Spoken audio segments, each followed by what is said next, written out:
Hi everybody. Welcome to another Devstream number 90 Oh, for there we go. Clapfoot and the Foxhole game. Uh, I think Matt is on vacation today, so even though that you're seeing him on the screen, it's actually just an illusion. So today he's just gonna be behind the camera. I'm just a force ghost. I should be Yes, blue. yeah. We have, as usual, we have Mark, we have Max as well. How's everybody doing? I'm swell. Matt? Fantastic. Yeah, good to know. Mark, how have you been this past few days? Seven and Past a half few out of weeks? 10. 7.5 out of 10. Well, that's better than most. A mostly positive experience. That's my Steam review. Mostly positive. Mostly positive. So it's like an Exactly. 85 percentile there. Yeah. It's been some pretty interesting weeks because we have our full update, like a very very large update, and it had some time to settle in, had a full war. So, what did you think about this past war? I thought it went. I thought it went well. I thought that for all the things, it's always the first war is the scariest because, of course it's not perfect, and of course certain things need to be changed. But the biggest scary thing is you're always worried: is there going to be some major catastrophe? Like, and I'm not even talking about the gameplay stuff that usually the community will like be scrutinizing over. I'm talking about like Aware of? technical. I'm talking about like technical issues. Like, okay, is the server gonna like melt down suddenly? Is sort of like the first day that we launched, we had a panic because um there was like 1,200 people within the first half hour trying to log into the war, and it's just something that our our basically our login server that has never experienced that before, right? So like Mhm. you always see these games on Steam. I'm sure you guys have seen like a lot of examples of these of MMO type games that launch, and the first day nobody can log in, and they get like really negative reviews. And I sympathize with the devs of those games, because I know how hard it can be to try to predict how much you need to scale your servers, right? So it's like it's something that you literally can't test it, or it's just very hard to test, and you really don't know.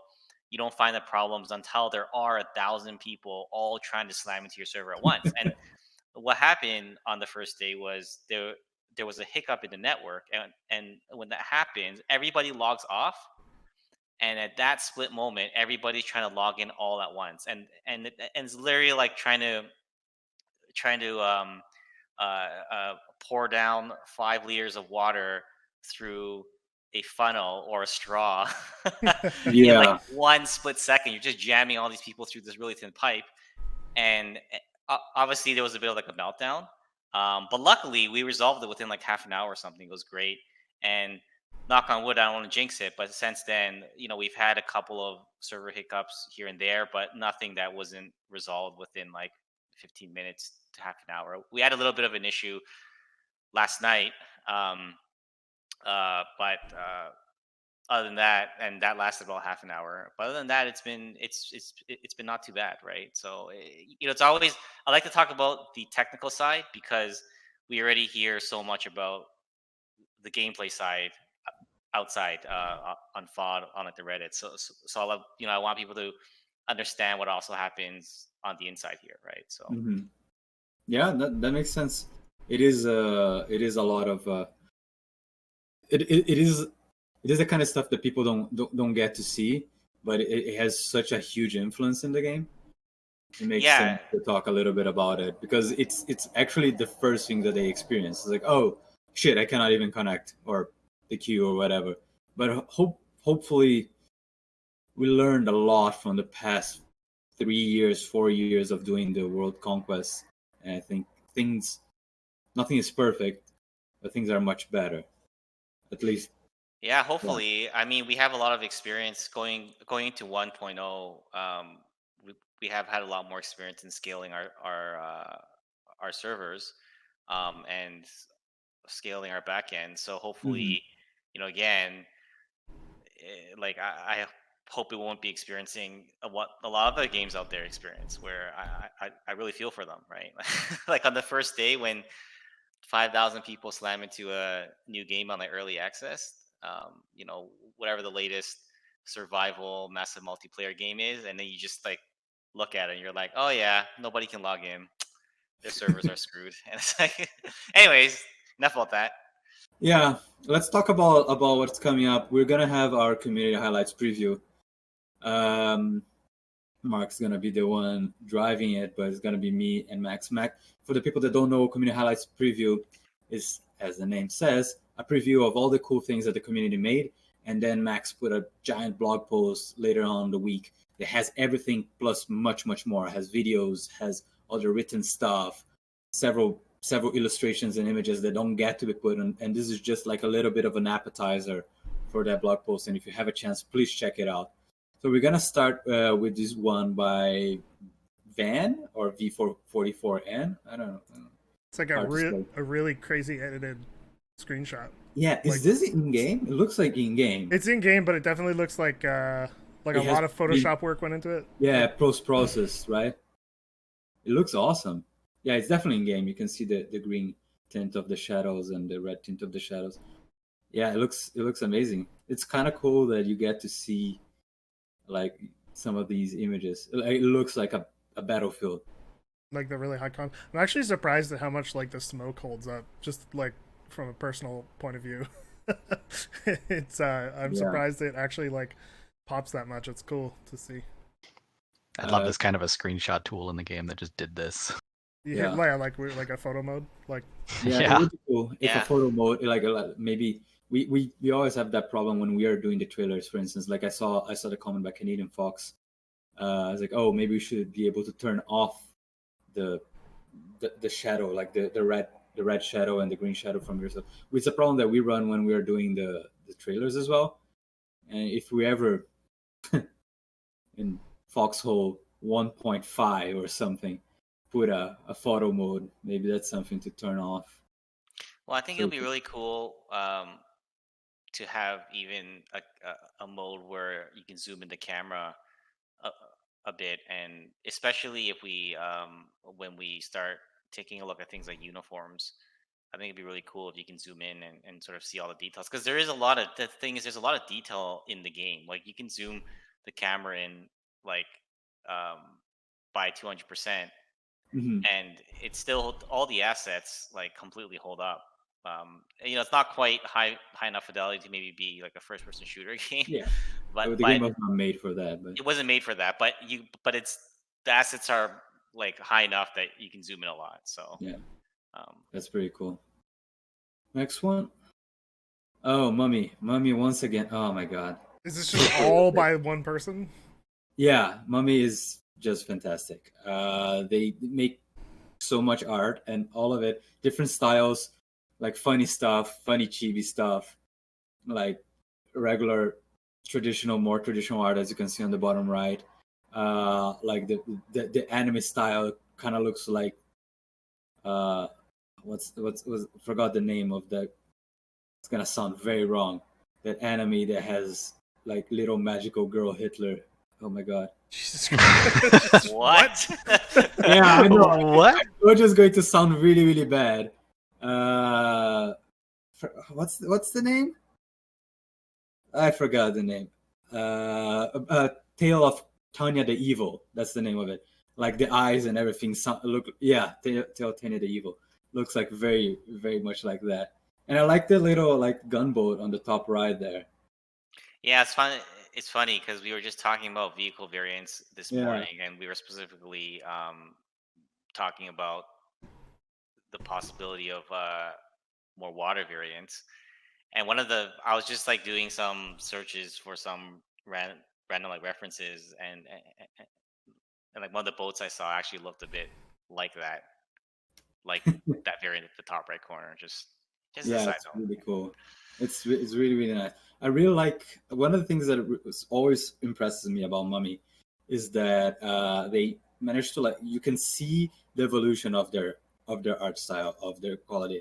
Like even on their chibi stuff, that obviously they had plenty of experience beforehand. But as it's been like months and months and months that they've been doing even that art style, it's getting more and more clear. The jokes are being more, concise and precise. I really, really like. And then I can see that they're like going to more realistic on the bottom right. I'm actually looking forward to see how far they can get.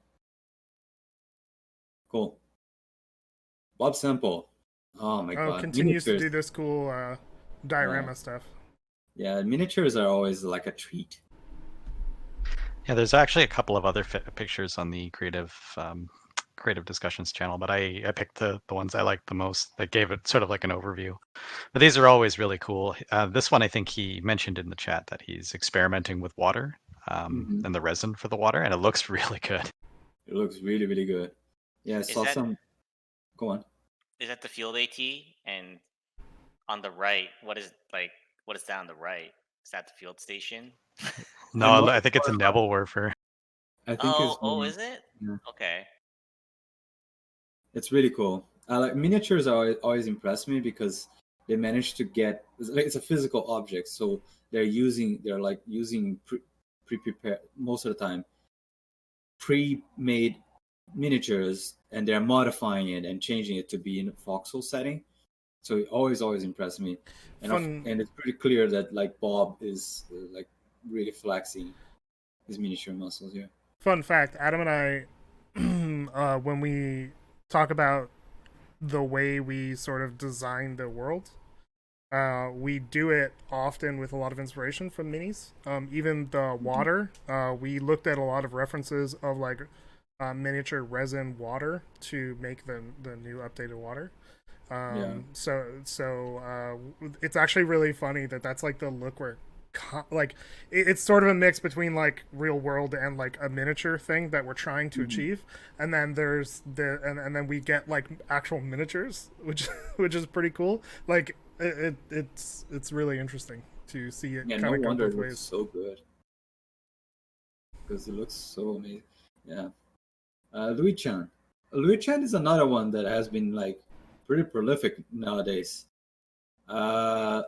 This is a series of comics that they've been doing. Louis Chan has been doing for a while now, which is really, really nice. Yeah, I think this is the last installment of his complete I guess the complete comic, resulting from I believe it started with them on a beach it started with them on a beach, and then they had to steal away, and then they got killed by their own team, which sounds like a very realistic Foxhole story. Hopefully there will be another one with them trying to get to safety and then running out of stamina or something. And the back, I just wanted to comment on the previous one real quick, because we don't usually get this quality of even shading on the manga art styles. So it's really, really impressive. Again, same person, Louis Chan, doing it. Really, really impressive. Reminds me of a lot of really cool mangas that I've read before. So yeah, it's cool to see the same characters in different styles. Love it. You can move on now. This one you were mentioning, you were part of this one, right, Max? Yeah, so this is kind of a selfish or a selfish self plug. A shellfish self plug. Yeah, but this one, this is a Salt podcast by Wolfie and Gressley. They've been doing this for a number of weeks or months now, but they've been doing it largely on their own and just posting it up on the Reddit. They've been asking me for weeks to come on to it and discuss various things, and this time I had the time, so I came on, and they just asked a lot of questions, and it's worth checking out if you want to just there's a decent amount of QA there, a little bit of back and forth. So if you're interested in hearing a little bit more about Foxhole, where the community came from 4 years till now, it's a really good one to catch. Is stream ended? No. Do people see us? I was actually watching Twitch earlier, and the stream just dropped for no reason, and it was Twitch's fault, so I'm concerned. No, it seems to be going fine. We're live, but if you guys don't see us, try refreshing. I did see this happen on Twitch. There is a problem with Twitch, so if people in the chat can just say that, that'd be great. We'll continue. We'll continue though, because we're still going. Cool. Yeah, so we're gonna be jumping onto development update, which is gonna be a early look on update 38. Take it away, Mark. Yeah, so we are coming around to start to talk about update 38. We've been working on some things for it, and we're hoping for a mid to late September release for update 38. And it's going to be a continuation of update 37, continuing to build on the tech tree. And I think it's going to be, for a non large update, I think there is going to be a pretty decent amount of new content, and there's a lot more to it than what we're going to talk about.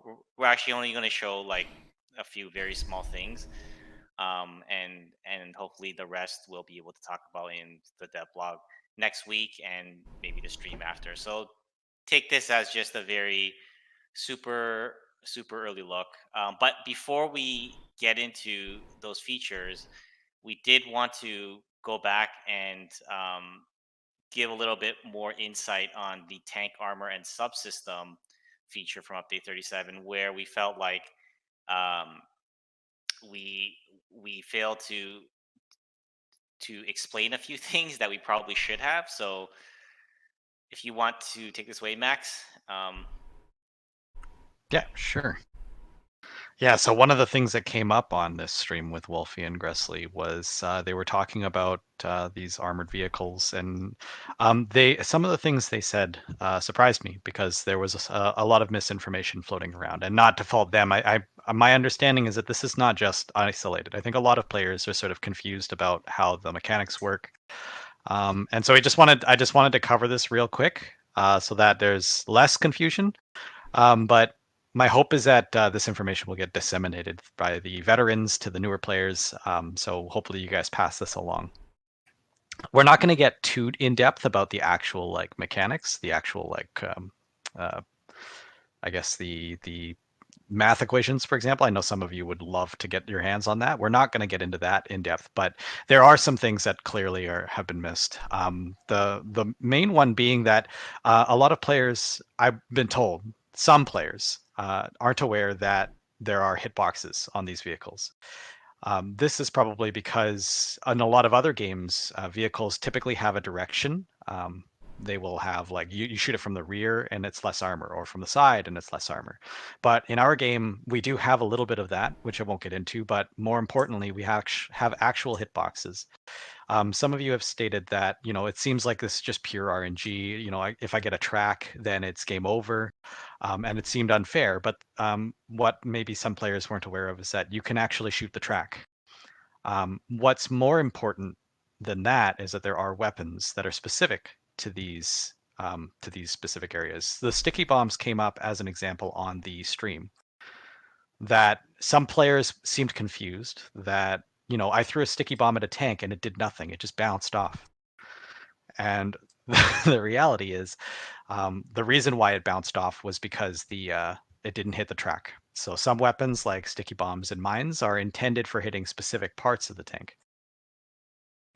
And last but not least, I think some things. I was messaged the other day by somebody who said it wasn't fair that the Colonials had a 9-slot, or sorry, the Wardens had a 9-slot LUV and the Colonials did not. Which I understand coming from a veteran perspective, that if you feel like the veterans who've been playing this game for a long time are used to having mirrored vehicles. And in our game, we've stepped away from that. And if you try to look at this from a new player perspective, the reality is that both teams don't have the same vehicle at all. There is no such thing as a 9-slot LUV that should be mirrored on both sides. The reality is that even between those two vehicles, like the LUV, though their stats could be different. So on the slide, if you don't mind bringing up that slide again, one of the most distinguishable differences has been was the light tank. So we wanted players to feel like each vehicle was completely unique. And so, for example, the light tanks, the Colonial light tank's turret moves considerably faster. This is just the most visible representation that I could show you guys, but there's a lot of other subtle stuff too. For example, the engine block on the back of that Warden light tank, you'll see how much more exposed it is than the Colonial light tank. So you might expect that shooting the engine block on the Warden tank might be simpler or more easy to hit. But this is just really high level, really basic stuff that we're really hoping you guys will get a lot more experience with and hopefully give us more feedback on, which is the main point of this slide. What we're really looking for right now, since we have such little data with respect to the tanks, we really want you guys to sort of let us know how it feels. We want you to let us know, for example, that, I shot this tank and it feels like I should be able to track this tank easier, but for some reason, XYZ, this other tank doesn't get tracked as easily. That's the sort of thing we're really interested in hearing from you guys about. So if you could just make sure you leave either a post on Reddit or through the Discord. One question I want to clarify was, just because I know players are going to be asking, is with the sticky bombs, they still might be deflected by armor, but they just have a much higher chance of disabling a track, right? Yeah, exactly. But why exactly? Which is why I'm sure some players felt like sticky bombs just got hard nerfed, because it's possible they didn't land it on the track. And their assumption was, well, I failed. I threw it at this tank and it bounced right off, so it's completely useless. But if with a little bit more understanding, we're hoping players will give it a try to, attach it to that tank or to the tank track and see the large difference that it can make based on where you hit these vehicles. Great. All right, then. I guess we will move on to update 38 stuff. So what we want to do, update 38 is a bit of a mixed bag. We're definitely adding to the tech tree, but there's a bunch of other small things too that we had worked on actually in the first half of this year, but they were just kind of left behind when things got really hectic with the summer update. And one of these things was extending the toolkit for the bunker bases and the trenches with a couple of new things. And on top of these features, we've also gotten a lot of feedback on the base builders. There's a lot of players there that spend many hours building these bases, and as you can see in the hotfix that we just rolled out a few days ago, we did add in some features there to help to protect the creations of these players. And in update 38, we're going to be bringing in a couple of new features to also help refresh their game, right? So one of these things is the bunker corridor segments, and this might seem like a small thing at first, but when you guys can see the many different combinations, that new combinations of base shapes that you can make with regards to these, I think it'll add a whole new dimension to making these bunkers, right? So it's basically a corner piece, and with the corner piece, you can build any modification in that corner. You can also attach trenches to the corner. You can even attach another bunker, right? So once you guys get your hands on this, you'll see what I mean. I have a couple. I have another screenshot after, but let's move on to the next thing here, which is the trench stairs. So this is a basic modification that can be added to the ends of the trench to ensure that you can get out fast in certain parts of the trench. Probably to be used at the very end of a trench. And I think that, again, this is one of those like small things that that players asked for at the beginning of this year, actually, when we introduced these trenches, and we hope this tool will help in that regard. This is one of the things we talked about like day one of trenches too. That just couldn't get in until now. Yeah, exactly. So you can see in the animation here some of the new things that you can make, and as you can see, you can place modifications at the corner piece. You can place a door, place trenches, and one thing that's not shown here is we're planning to allow you to attach a bunker to that corner piece as well, right? Which actually is a huge it's a game changer in some ways. So like, once you see that, you guys will know what I mean, right? I think we originally were discussing these stairwells when you couldn't carry wounded soldiers out of the trench. We had a bug with that. Yeah. We were like, oh wait, you can't get them out. I do remember Yeah, that. downstairs. Yeah, and the first step of like solving the problem of it being hard to get out was the actual ramps, the bunker ramps. Yeah, oh yeah, that's right. Yeah, and then we decided that the trenches needed too. I think someone on the team brought up that trench stairs weren't really a real thing, but we just, there's one of the cases where we felt it was probably me or Julian, because that sounds probably you or it sounds really pedantic, and I probably have looked that up. And I think we thought about making it a ramp at some point, but when we were testing out the visuals, we felt like, okay, this, even if this wasn't real, it feels real enough, and I think the function will take the priority in this case. So, all right, so we do have a new vehicle variant to talk about, which is the Mortar half track. This will be a Colonial vehicle variant, and for all the Warden players, don't have to worry. We are working on more Warden vehicles as well, but on this stream, we're going to be talking about the Colonial vehicle. This is essentially where a part of where this came from. Besides us looking at the references of these actual vehicles in the past and thought it was a cool time to have one of these, is we actually saw a lot of players already trying to do this with the landing APC, right? Like you stop the APC, you plant down your mortar, and then you fire away, and then you close the door, and then you move on. So in a weird way, that kind of inspired us to work on this vehicle. It's like, hey, players are already trying to do this. Let's just make the real deal, right?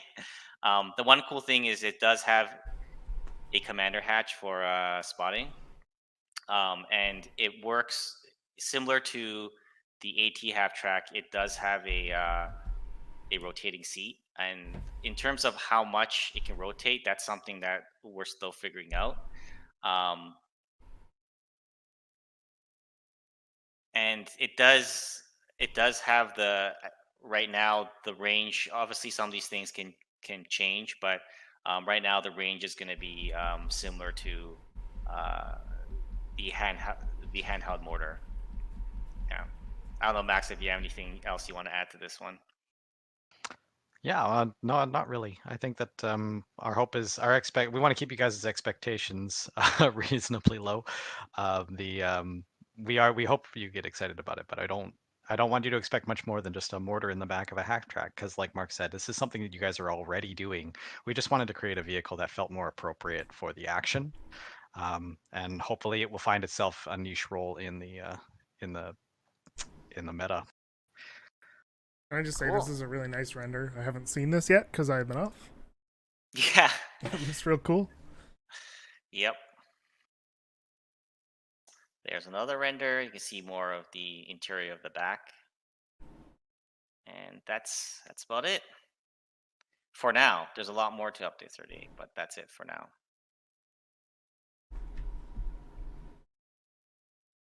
Cool. So I think we're going to be moving on to the Q&A portion of the stream. So please start sending your questions in the chat. I'll see if I can find good ones.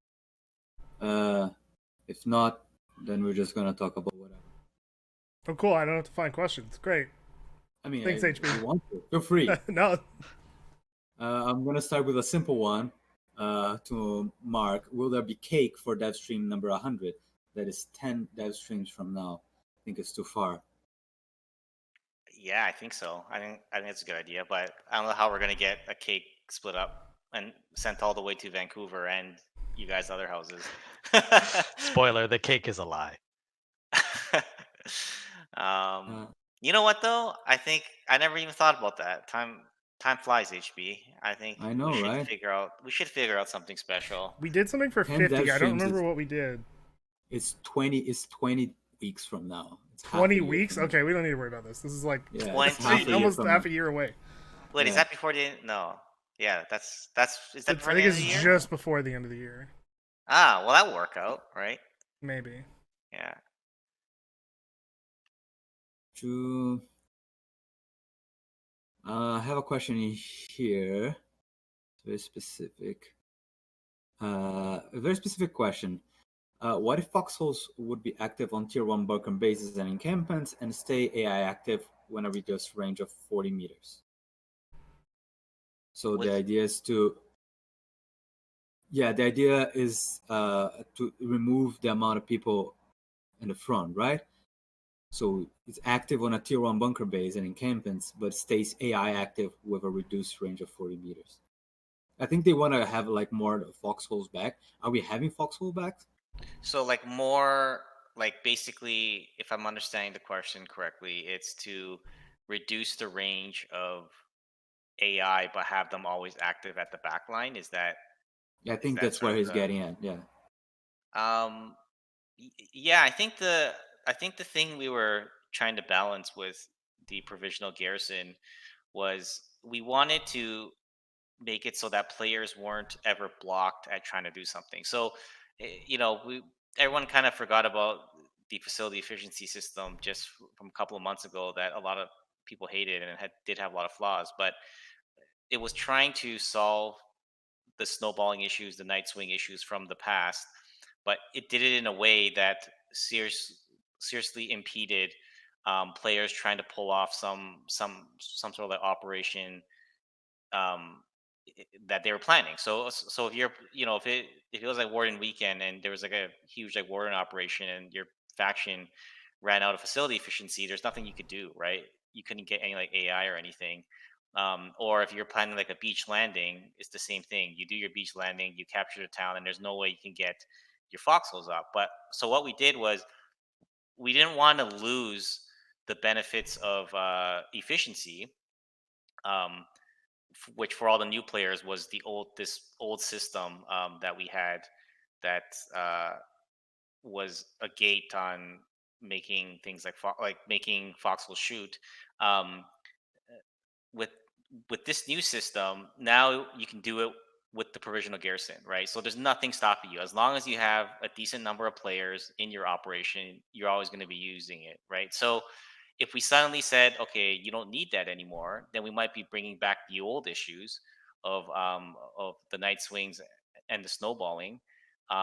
So I think that's where the trade-off would be if we were to think about that problem, right? Is if Mhm. we added that back in, would that be circumventing what we've been trying to do?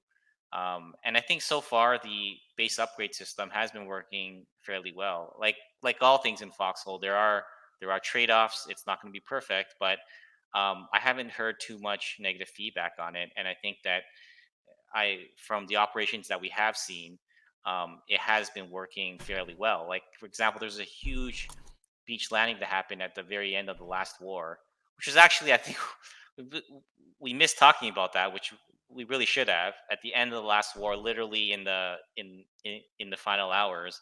Um, the Colonials did a beach landing in Weathered Expanse, and they actually were able to capture the Logi town there, and they got like their AI up, right? Which is something Mhm. that previously wouldn't be able to happen if you did that when facility efficiency was low. Um, you wouldn't be able to get that. So I think we're at a place right now, at least for now, where the trade offs seem to be pretty good. Now it's always hard to say after a new update comes out. You have to wait for the meta to kind of settle. But at least for now, it seems like it's in a good place, and I don't really feel like we'd really want to change that anytime soon. But you know what? Like it's an interesting idea, and if it turns out that that things are not working out that well, maybe that is an idea we can think about. Fair enough. I do have a question. There's another question that is a little bit more. It's a little bit more. How do I say? A tougher question, but I think it's an interesting question that we might wanna address. Sergeant Blood Elf asks, when are you going to address technical problems immediately and not a year later? If Alting took a year's worth of to fix simply because it died down, how do we know the devs truly care for moderation or technicalities? Can we at least get an addressing statement and not ignorance? So why does it take long for us to actually solve problems like that? Yeah, that's a good question. I actually it's an easy one, because I get asked that all the time, not just from you guys, but even guys on the team constantly, right? You can't even imagine. It's like you have like 1,000 requests, and um, you're trying to schedule like again, going back to that example of trying to pour tons of water into a funnel that goes into a straw, right? It's the same principle here. Like you have 1,000, like everything seems like it's important to everyone. So on like any given day, um, for example, in like my DMs right now, I have like a few dozen of them that I haven't read yet, and inside each one of those, someone will be mentioning, and it's very fair for them to be mentioning these things because it's really important for those players. But you'll have one player where they will be explaining how um, the base building game needs this XYZ. There'll be another player explaining how um, uh, saying how like partisans are too powerful and how they need to be nerfed. And then literally in the next DM, they'll be explaining how partisans are too weak, right? um, and then on the dev team, I get a lot of requests asking me the same question: why is it taking a whole year and we still haven't fixed this problem in the UI? And these are all valid concerns, right? But at the end of the day, what I try to do best is, and I know players like hate this word. I largely feel like it is a misunderstood thing, but I got to make sure that the project is meeting the goals of the vision, right? And this vision that we set out 4 years ago. Without this vision, there would be no game. We wouldn't be sitting here. You guys wouldn't be sitting here watching this. I got to make sure that we are, as much as we're addressing the problems of the now, we're also pushing things forward, right? Because if we didn't do that, we'd still be stuck with a 32 versus 32 game instead of 2,000 people in a war, which we had just a few weeks ago, right? So I totally get it, and these problems are really important. And like, so what I try to do is I look to make sure that we're always, everything's a balance. We make sure that we look at all the problems of now and we like address the most critical problems, but we're also pushing things forward so that we can actually get to 1.0 at some point, and we're not sitting here 5 years later like a lot of these other like early access projects where they never ship the game, right?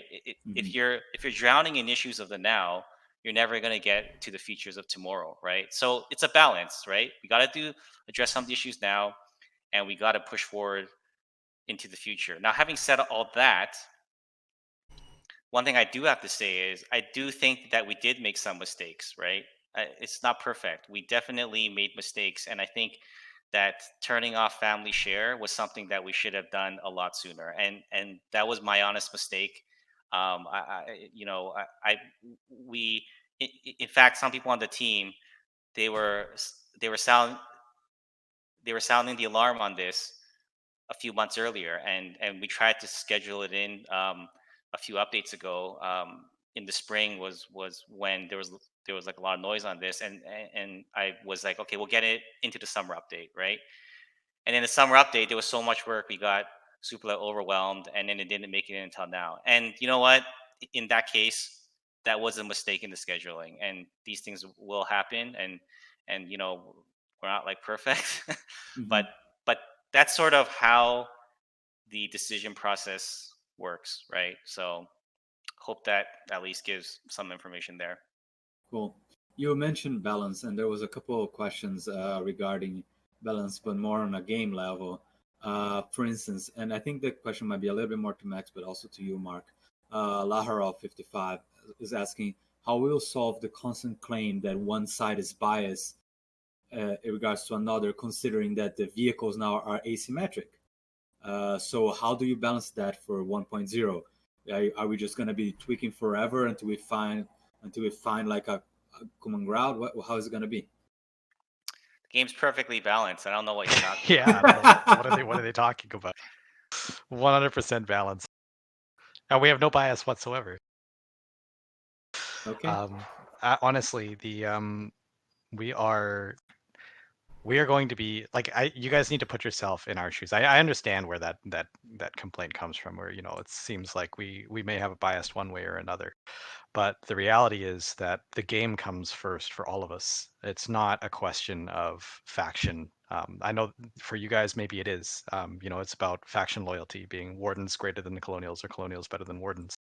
But for us, that's such a minor and insignificant part of the development of this game. Our primary interest is in the success of the game, and the success of the game means balance. So even whether or not we play for one side or not is irrelevant. We personally couldn't care less which side wins any particular war, as long as everybody feels like everybody's having a good time. I think that's easily the most important part. Yeah, So it's I think not. it was a really good. I think it was a really good answer though too, because I don't know how we could be biased. They are born of us, if that makes sense. Like it's like asking what your favorite child is. It's very, very like impossible.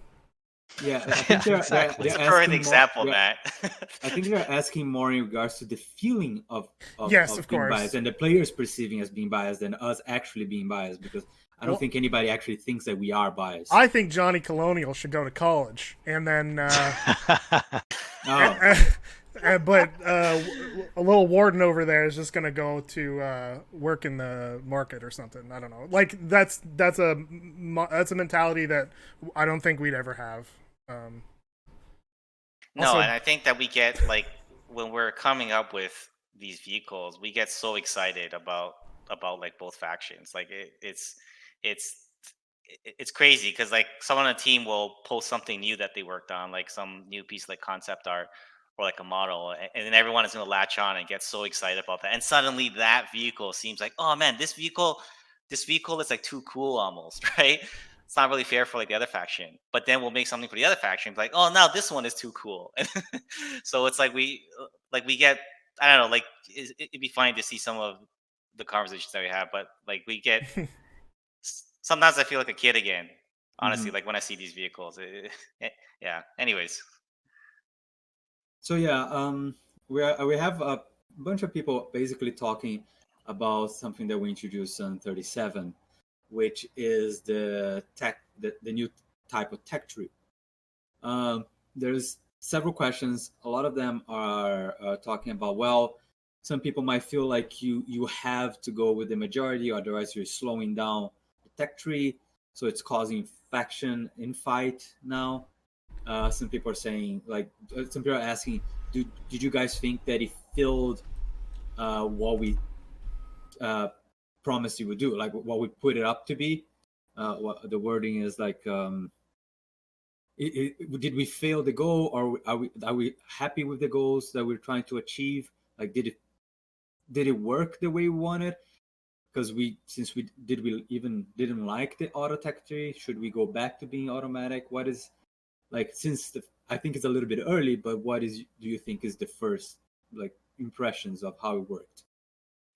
Yeah, so I do think it's really early. We have a single like data point, and and it's always tough with Foxhole because you need to wait 2 to 3 Can you weeks. explain a little bit more about what do you mean by we have a single data point? I don't think it might be clear for a Ah, lot of okay. players. So when if you're designing a game that isn't a persistent war game that where the sessions last for um, 15 minutes, half an hour. Within 15 minutes, half an hour, you can get like a data point, a good, um, you, you can get really good feedback because you can see what happened all within that half an hour, right? So you can see if something's working or something is not. And then you extrapolate that out to like a week or two of those 30-minute sessions. And then you have like tons of uh, points of feedback that you can look at. In Foxhole, you have to wait 2.5 weeks. Like we literally just got past the first war um, before you can get a single real piece of feedback. And So I think it's too soon for sure. I think that we got to keep an eye on some of the issues that players are raising. So you know, it, we can't tell yet if things how well things are working across the entire feature. I think one thing that is working um, is that one of our goals was that we wanted that not every war to feel the same, and just by virtue of certain vehicles um, like the Warden medium tank and the tankette, they weren't even unlocked in the first war. So just by virtue of that, it is working in the sense that in this war it will look different, right? Um, how different it looks is to be seen, right? Mm-hmm. So we don't really know how well it's working in that regard. And in terms of the issue of the in terms of the issue of the infighting, yeah, of course we're going to keep like an eye on that, and we're going to see where that goes. And um, ultimately we just have to wait and see, right? We got to wait a Mm-hmm. couple of wars. We're going to make tweaks along the way, but we'll we'll see what happens. It's the second war, right? So And sorry, there was one more point that I wanted to add to it, is that because we um, we don't feel like it's complete feature as well. Um, we feel like the tech tree does need to be filled out a lot more before it's going to be functioning as intended. So I think that's another huge missing piece that I should have mentioned at the beginning, mm-hmm. is that like we do want this feeling like ultimately the goal is so that okay, maybe I'm not be able to get what I want on the vehicle side. Maybe I can jump over to the weapon side and get something new there, right? So right now it's missing a lot of what's needed to make it work. So while we're going to keep an eye on it, we also don't want to jump to conclusions yet because not everything is there. Fair enough.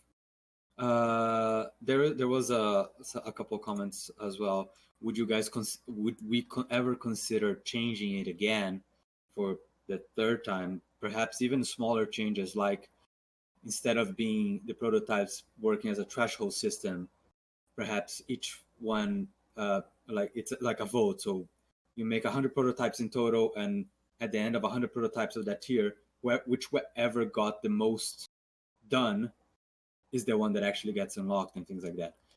Are you guys ever willing to consider things like that? Yeah, I think we're willing to consider anything as long as it reaches the goals, right? And the Mm-hmm. goals of the tech tree is one, we wanted to return the agency back to the players, Mm-hmm. right? So as long as that's still being met, two, every war does feel like slightly unique. Like we're not just seeing the same choices every time and the same sort of tech out on the field. That's kind of the second goal. And the I guess another goal there is that this one is a bit something that we haven't even reached yet, and again we need to fill out more of the content there before it can be reached. Mm-hmm. But this sense, like you can sort of use the tech tree to react in some way to the enemy, which, to be super clear before everyone goes off and said, well, it doesn't work that way, it's like we understand it doesn't work that way in the current state, right? So there's one question I actually want to ask me and Uh, HB before you go on, HB.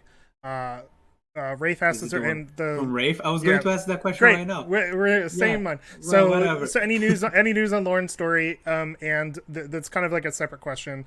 And then are we ever going to focus? Are we going to focus on emergent storytelling? So we'll kind of go to the second part because HB has worked on this a little bit, and we've actually also worked on some stuff that we can't talk about yet, but I think it will play a little bit into that in the future.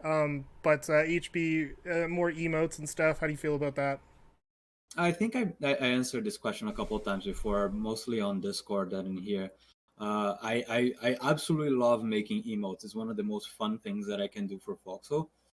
I have literally a spreadsheet with ideas of what emotes to do, with like something like what bartending is saying, like, oh, maybe if we have a wheel and you choose which emotes they can put on the wheel and things like that, that would be amazing. That is my dream for Foxhole.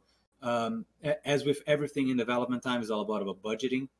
Right now, this is more towards end of production than beginning of production of the game. We are already gearing up to the end of the Foxhole production in general as a game. Obviously, we're trying to always to go to the 1.0, to the release. So, but I don't. Still not the time. Unfortunately, there are still other things that have to come first. There are more like larger and bigger projects that we have to focus on right now. I really would love to work with Matt to creating like cool emotes specific for factions and stuff like that. Like, so they each want to have their own, and maybe work with the programmers so that we can have special emotes that do cool things, like, oh, you can bust out a guitar and sit down and like jam some tunes. That would be amazing. You know what I mean? Like I was just talking about, I've been playing Final Fantasy 14, and one of the cool things is that there's like some of the emotes interact with the environment. So if you use like a sit emote, you'll sit on a chair if there's a chair nearby. But if there's not a chair nearby, you'll just sit on the ground. On the floor. And it's like little things like that actually make a really big. It's small, but it's really immersive.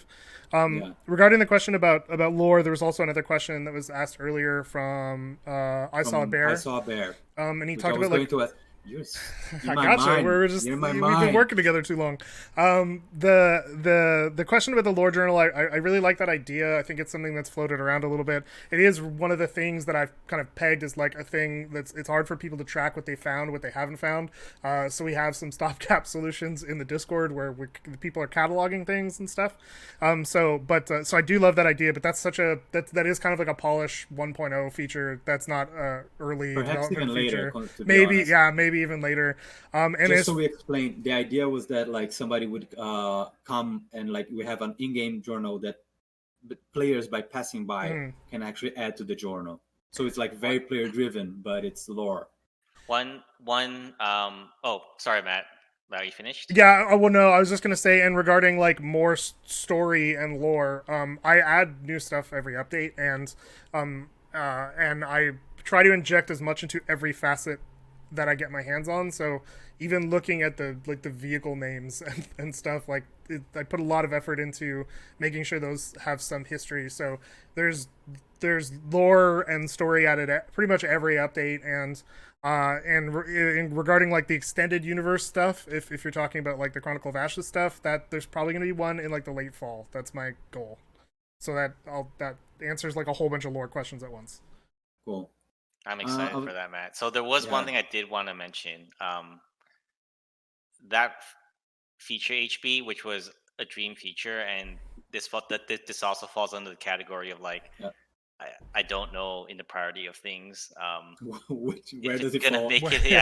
Where does it fall? But I really, really love this is like pipe dream feature, but I like the feature that we had worked on a year or two ago, where players can actually leave a journal in the world, and it persists through the wars, right? So it's almost like a signpost that is themed with more cooler things that can be sent into the future, sort of deal.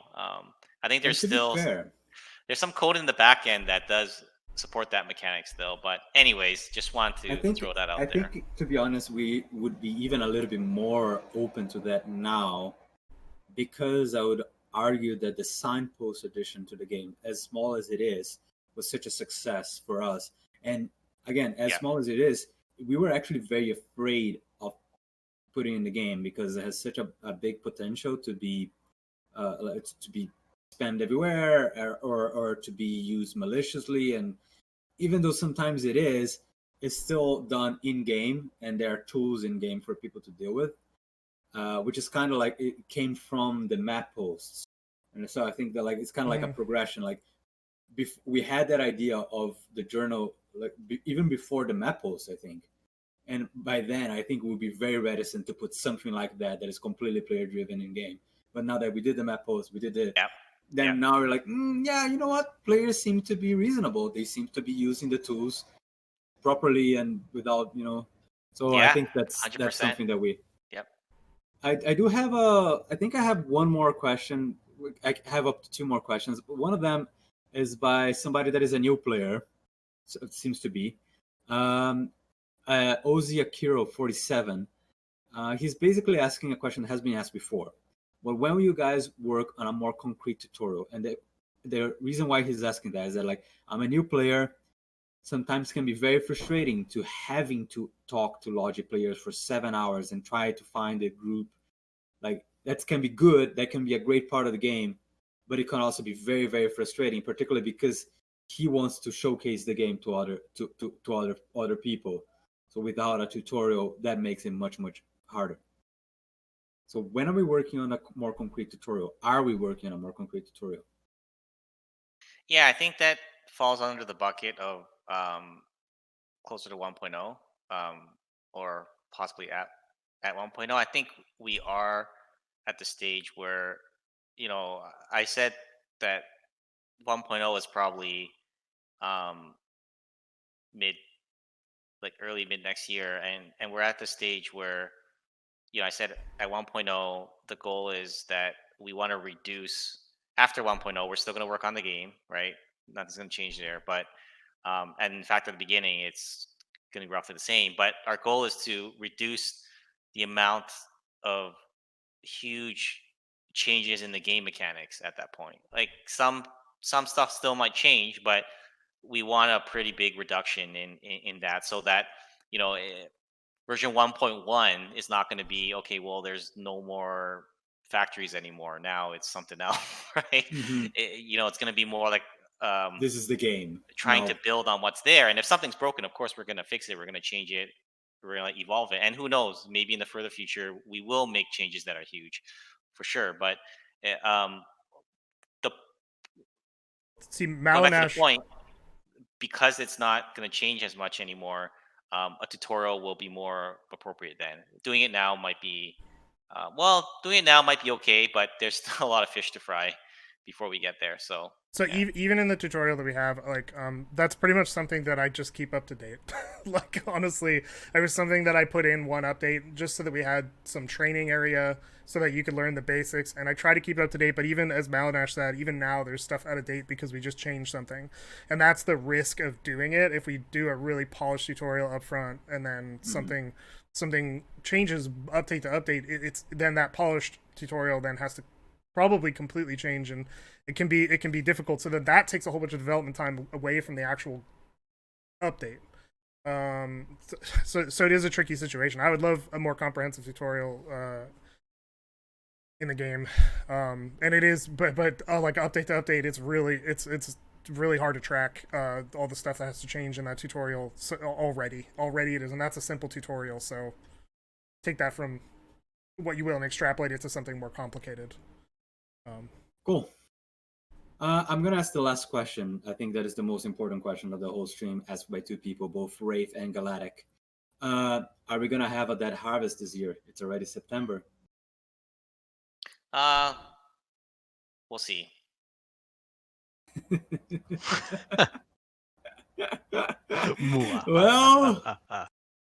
Well, thank you guys very much for joining us on our dev stream. We are live every second Tuesday at 2 p.m. EST on twitch.tv/Foxhole. Foxhole Games, sorry. These are also archived on our YouTube channel, and we try to answer some questions down in the comments below. So please comment down below if you're watching this on YouTube. Yeah, join us on our Discord, discord.gg/Foxhole. We have a Reddit that is pretty active, and a lot of people commenting there, like, join the discussion on Reddit. I think that is it. I was HB. I have with me Matt, hi, Max, and Mark. And as Matt always says, yeah, you can do it this week. I give you permission.